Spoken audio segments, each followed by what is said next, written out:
Bienvenue à cette émission et à ce temps de partage. Ma prière, c'est qu'alors que vous êtes connectés à cette plateforme, la grâce de Dieu puisse affecter votre vie et produire un résultat palpable dans chaque compartiment et chaque ramification de votre existence. De quoi s'agira-t-il aujourd'hui? Nous sommes en train de poursuivre et de développer la deuxième partie de notre message, la connaissance de l'Éternel. L'aspect particulier que nous abordons aujourd'hui, c'est le fait de comprendre que la connaissance précède la manifestation. Chaque aspect de Dieu que vous avez connu active automatiquement la manifestation de Dieu dans cet aspect. Exemple, le moment où vous le connaîtrez et vous l'aurez connu, découvert comme Jéhovah Rapha, alors vous pouvez voir l'activation de sa capacité et de sa manifestation dans la guérison et dans la restauration de votre corps et de votre santé. Pareil, lorsque vous l'aurez découvert comme Jireh, vous pourrez expérimenter la dimension de la provision surnaturelle qu'il est capable de rendre manifeste dans votre vie. Ainsi donc, la découverte précède la manifestation. Nous serons en train de le parler pour les prochains instants, alors que votre cœur est disposé. Je peux prendre un niveau supérieur de connaissance de Dieu et par conséquent une dimension beaucoup plus grande de sa manifestation dans votre vie et dans votre environnement. Au nom de Jésus. Amen. Bonne écoute et à bientôt. Quand tu vas commencer, continue. C'est bon? Combien d'entre vous me disent Amen? Continue. Il peut arriver que tu faiblisses. Relève-toi. La vie peut parfois te décourager. Ça arrive. L'homme qui te dit qu'il n'a jamais été découragé, c'est un menteur. Même les gens qui ont vu Dieu sont parfois découragés. Mais la preuve qu'ils ont vu Dieu, c'est que le découragement ne les arrête pas. Découragé, mais j'avance. Frustré, mais je continue la marche. Ceux qui ne l'ont pas connu sont arrêtés par le découragement. Quand tu as commencé avec lui, va jusqu'au bout. Quelqu'un peut arriver aujourd'hui, son miracle arrive aujourd'hui. Tu es là avec le même père, pour toi n'arrive pas. Et puis tu dis, mais comment? Si tu me dis, mais pourquoi? Je ne sais pas. Il y a ce que je sais. Continue avec lui. Tu comprends? N'arrête pas de marcher. N'arrête pas d'avancer. Au moins Dieu te montre que la grâce est dans la maison. Je te permets de savoir que ce que tu cherches n'est pas dehors, c'est déjà dans l'atmosphère où tu es. Le reste n'engage que lui. Toi, continue d'avancer. Va avec lui jusqu'au bout. Il est capable de t'étonner au moment où tu attends le moins. Il y a des réalités que quand tu les vis, tu ne peux pas expliquer et personne ne peut expliquer. Quand tu sors de là, tu pourras l'expliquer. Un jour, j'étais paralysé. C'est mon frère ici qui est là, il peut vous dire ça. Je ne savais pas pourquoi. J'ai dit, Seigneur, pourquoi tu me fais ça? À quel âge j'ai commencé à prêcher? Que tu me permettes, le diable, de me détruire ma vie. Pourquoi tu me fais ça? J'ai appris ces jours-là que Dieu ne répond pas au pourquoi. Aucun homme ne peut culpabiliser Dieu. Aucun homme ne peut asseoir et puis questionner Dieu pour faire comprendre que tu es un mauvais père. Il ne va même pas t'écouter. Seigneur, pourquoi? Seigneur, pourquoi? Je t'ai consacré ma vie. Je n'ai rien entendu, je n'ai rien vu. Personne n'est jamais venu avec une prophétie pour dire Dieu a dit qu'on a qu'à venir te dire ça. Mon père est venu s'asseoir. Il a ouvert la Bible. Il m'a emmené à David, malade et mourant. Suivi par les mêmes médecins, mais sans résultat. Et David, malade et mourant, sans plus aucune option médicinale, a dit ceci: je ne mourrai pas, je vivrai. Et je raconterai les merveilles du Seigneur. Mon père a ouvert ça. Il dit, Michael, je ne peux pas t'aider. Je suis impuissant et j'ai très mal. Je suis en train de te regarder mourir. Toutes nos prières là, rien. Prends la vie, ne te laisse pas mourir. Il m'a dit ça. Il m'a dit, prends la parole. Ne te laisse pas mourir. Ce n'est pas mon message. Mais je me suis dit pousser d'exhorter quelqu'un. Il m'a donné ça. Il dit, prends, appuie-toi sur la parole. Ne te laisse pas mourir. Proclame, prophétise, parle, repasse ça dans ton cœur. Ne te laisse pas mourir. Je l'ai écouté comme ça. J'étais couché comme ça. J'ai continué à répéter. Et quand j'ai répété, ça a ouvert l'accès à Dieu pour me parler. Parce que je l'ai répété. Il ne parle pas à tes frayeurs. Il ne parle pas à tes craintes. Non. À tes pourquoi et comment, il ne répondra pas. Il est Dieu. Toi, tu es qui? Que tu viens demander à Dieu, jusqu'à quand mon argent va venir? Et puis tu penses à une prière spirituelle. Jusqu'à quand mon mariage? Oh Dieu, tu n'es pas en train de prier, tu es en train de perdre ton temps. Dieu n'est même pas à côté de toi pour écouter ça.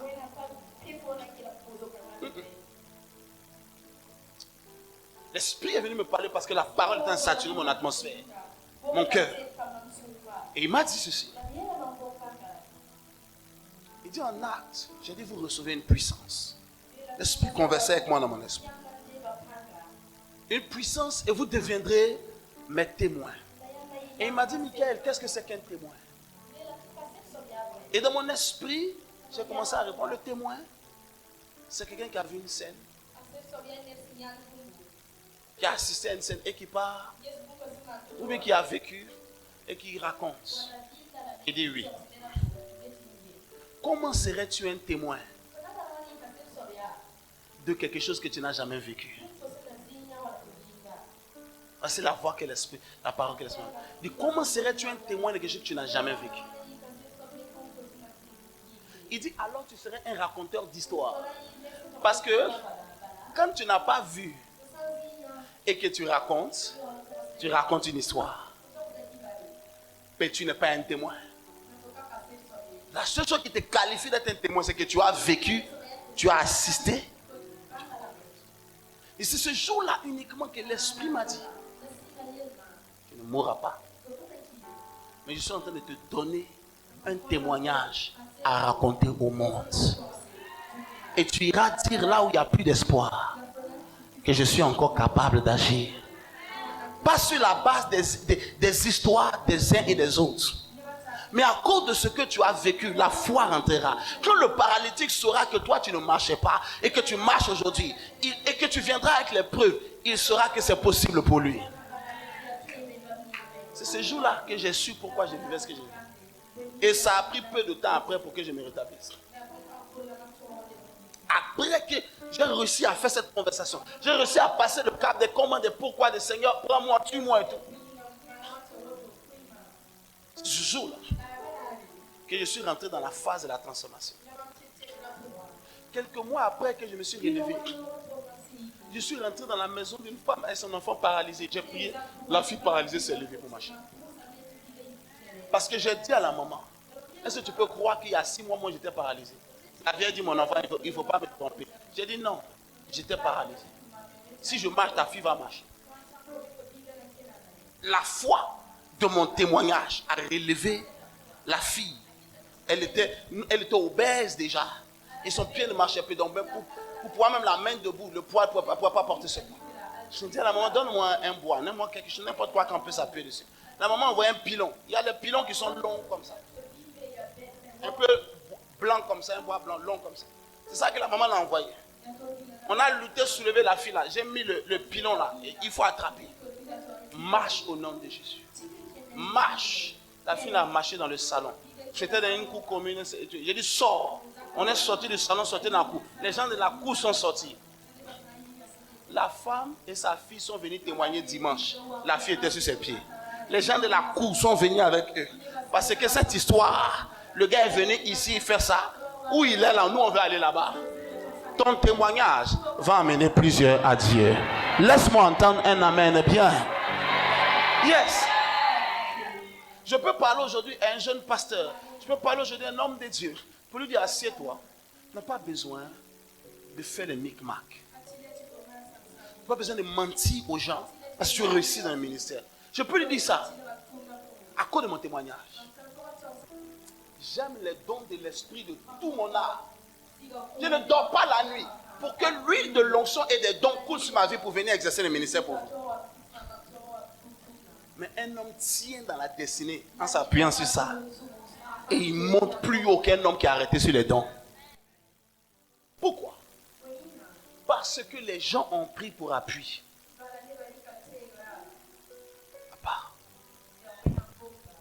Peut-être que tu as l'impression que ça marche plus lentement que le fétiche.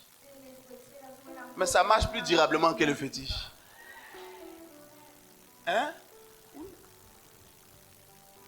Papa, je suis découragé. Appuie-toi. sur la parole. Papa, je ne comprends pas mon mari. La parole dit quoi pour ça?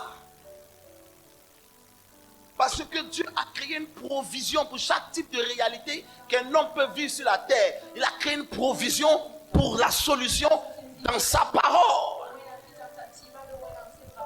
On prospère à mesure que la parole prospère en nous.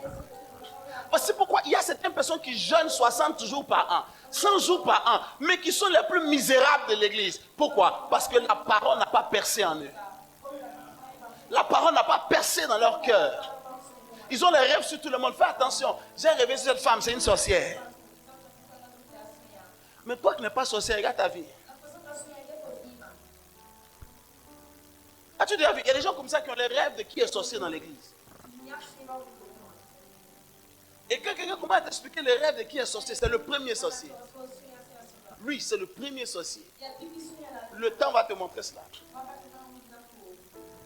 Pourquoi? Plein de dons, plein de spiritualité apparente,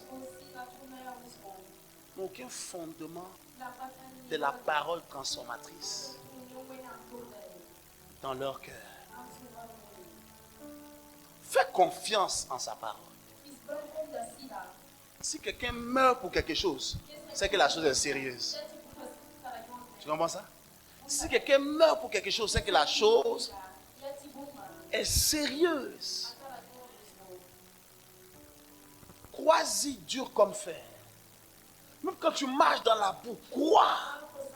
Même quand tes poches sont vides, crois. Même quand les réalités sont contraires, crois. Même quand le temps passe sans que rien ne se passe, crois.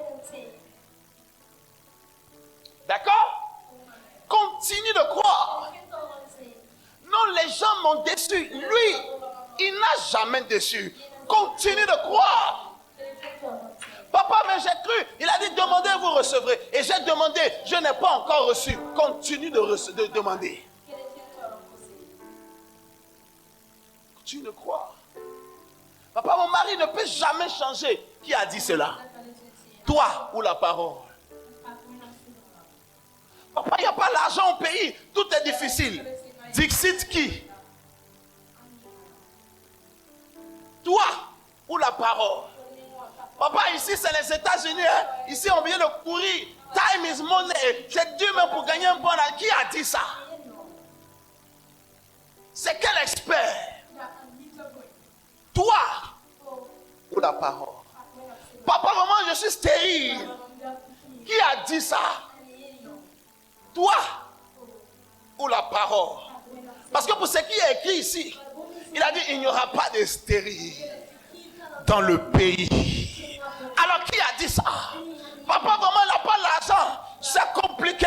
Mais ça, c'est la version de quel économiste?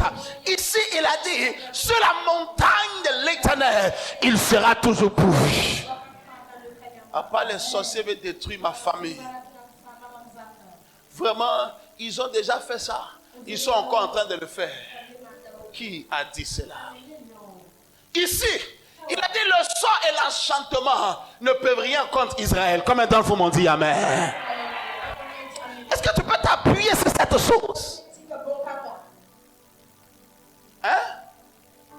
Yes. Ne fonde pas ton ministère sur les photos que les gens publient sur Facebook. Si les vidéos, donc comme tu as publié, tu as vu la foule jusqu'au là-bas, et puis quand tu regardes ta vie si minuscule,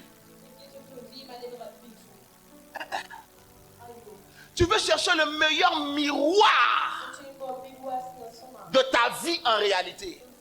Plonge tes yeux ici.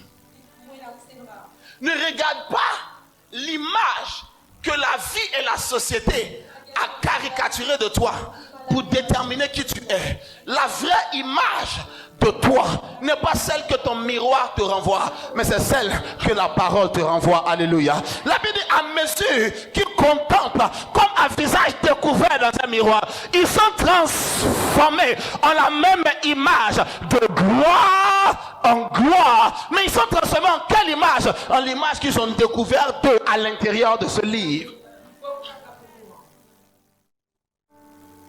C'est bon? Yes.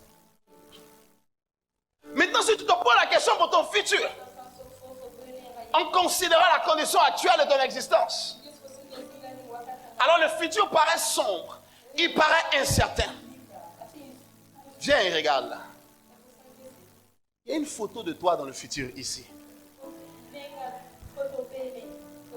Il y a une photo de toi, une photo de ton futur qui est ici. Car je connais les projets que j'ai formés pour toi. Projet de paix et non de malheur. Afin de te donner un avenir. Question, qui te donne un avenir? Hein? Les diplômes, l'université, ton papa, ta maman, n'est pas tes relations. Il dit, moi j'ai formé des projets afin de te donner. Donc, qui me donne un avenir? Hein? Pourquoi c'est bizarre? Qui te donne un avenir? Quand tu vois un homme sûr de ce qu'il fait, il est d'abord sûr de ce qu'il connaît. La dimension de ta connaissance détermine la dimension de ta manifestation. La dimension de ta connaissance. Il y a certaines choses, certaines batailles que je ne peux plus jamais vivre parce que je connais le chemin pour sortir hors de là. Tu connais la route, non? Hein? Si je vis la bataille, c'est que j'ai voulu vivre ça. C'est que j'ai décidé que je ne veux pas en sortir. Je ne peux jamais connaître le manque à ce stade de ma vie. J'ai connu depuis longtemps le moyen de sortir de là.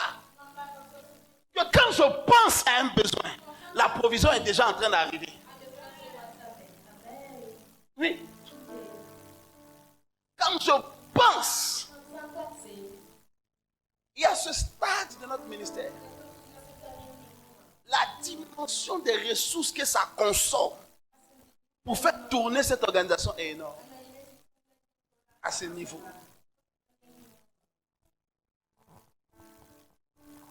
Parce que j'ai connu le moyen d'y arriver. J'ai étudié, j'ai appris, j'ai fouillé. Et lorsque le chemin a été découvert, il ne pouvait plus être coincé.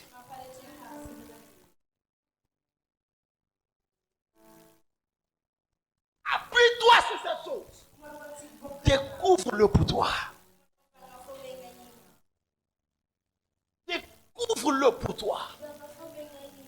La multitude de tes prières est parfois soldée par beaucoup de frustration parce que tu ne connais pas à qui tu adresses la prière. Hein? Tu ne connais pas à qui tu es en train d'adresser cette prière. Je te parlais de manière terre à terre, de manière solide ce matin. Je ne veux pas t'exciter.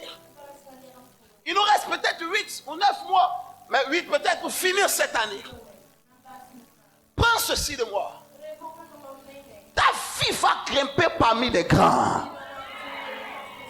Tu vas te faire asseoir parmi les puissants. Il va équilibrer ta vie.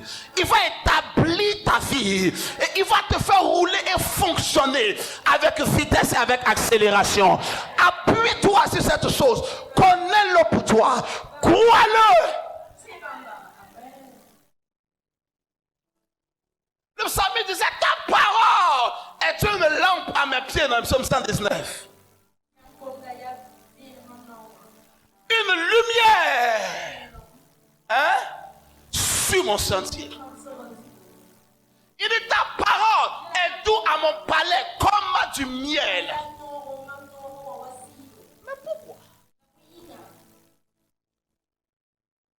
Les épisodes de la vie de cet homme, la finalité de la vie de cet homme sont la cause de son enracinement et dans sa connaissance dans le Dieu qu'il est en train de servir. David mourut rassasié de jour 1. Rassasié de gloire. 2. Rassasié de richesse. 3. Voici la fin que tu auras au nom de Jésus. C'est comme si le propriétaire de cette parole n'est pas venu à l'église. Ton instabilité est justifiée par le fait que tu ne le connais pas. Daniel, le chapitre 1, verset 32, il dit, ceux qui connaissent leur Dieu, il est décrit. Donc, à un moment donné, quand je vois les éléments de la description, je peux savoir si je le connais. Ceux qui connaissent leur Dieu seront affermis. En anglais, on dit, they shall be strong. Ils seront affermis. Si tu n'es pas affermi, tu ne le connais pas.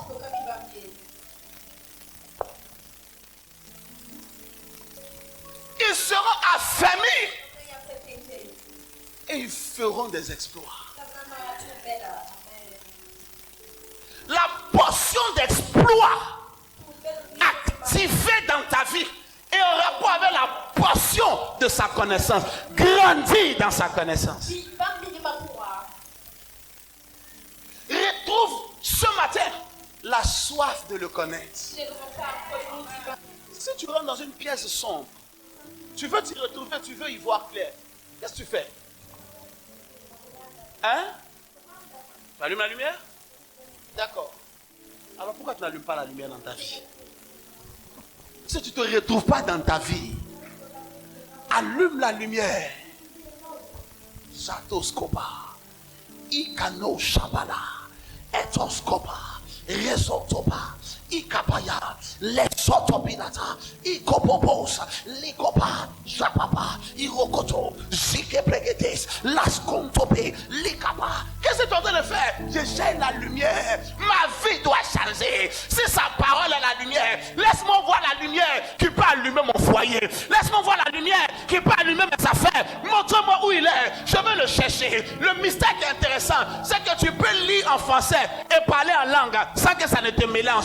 Parce que le parler en langue ne sollicite pas ton intelligence. Alors pendant que tu lis ici, tu parles en langue, tu fais deux activités spirituelles mystérieuses et tu es en train d'avancer. Ikoskapa, Epeletro, Epepe, Rekoskope, Ipoloto, Rekanta, Ekontarapa, Resotopa. Qu'est-ce que tu veux? Je veux allumer la lumière. Mon ministère doit changer.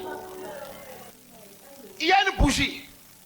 Il y a une lampe peut-être 35 ou 40 watts. Et il y a le projecteur. Oui ou non?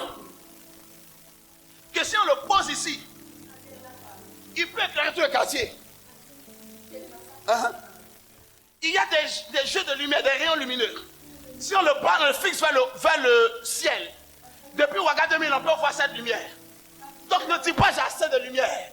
Quel grade, quelle dimension de lumière? Il y a une manière où ta lumière brille, que les rois sont obligés de commencer à te chercher. Alléluia. Où les présidents prennent rendez-vous pour que tu puisses avoir. Où ils négocient des chefs de aides de camp pour te trouver et pour négocier avec toi un rendez-vous. Parce que la qualité et la dimension de ta lumière est devenue perceptible au niveau des puissants.